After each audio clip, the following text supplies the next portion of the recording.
Back, a new era for U.S. trade has now begun. President Trump's long-delayed tariffs on dozens of countries around the world did go into effect at midnight. Let's go live to Washington, D.C. and discuss this and much more with Doug Luzader. Doug, good to see you. Good morning. Good morning. So for a lot of people that have followed along, Doug, some of our main trading partners, those have been in place for a while, but a lot of these are still trading partners. So what do we read into this as we now start having numbers on some of these other countries that have not really been in the forefront?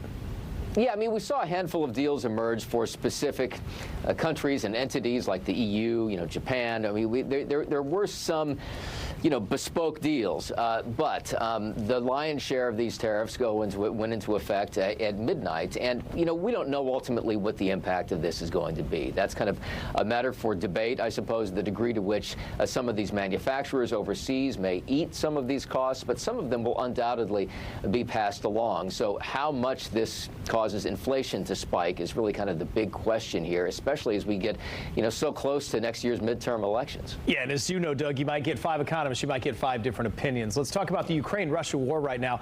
This would be fascinating. We've talked about it before, but we could see President Trump sitting down with Russian President Vladimir Putin soon. Even talk Zelensky could be eventually in that fold. Where does that stand?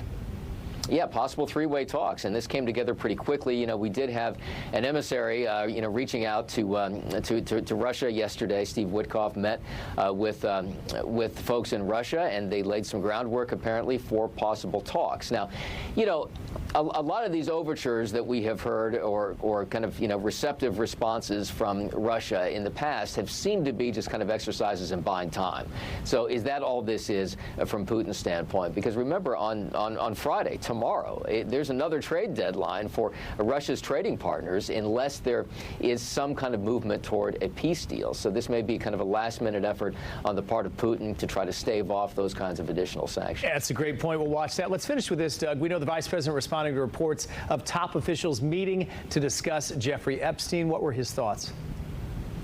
Yeah, well, they had a meeting. There was a high-level meeting yesterday. To what degree it focused on the Epstein matter isn't clear. But, this has become a potent issue. And here on Capitol Hill, there's an effort to further investigate this, to try to glean some more information about it, because Epstein had some very high-profile friends that, were among, a lot of political leaders. Donald Trump certainly interacted with him. Bill Clinton interacted with him. And we don't have the full story yet. Now, there may not be that much there, but we just don't know, because so much of this information remains under wraps. It does, for sure. Got to leave it there, Doug. Good discussion as always. Good to see you. Thanks, Ryan.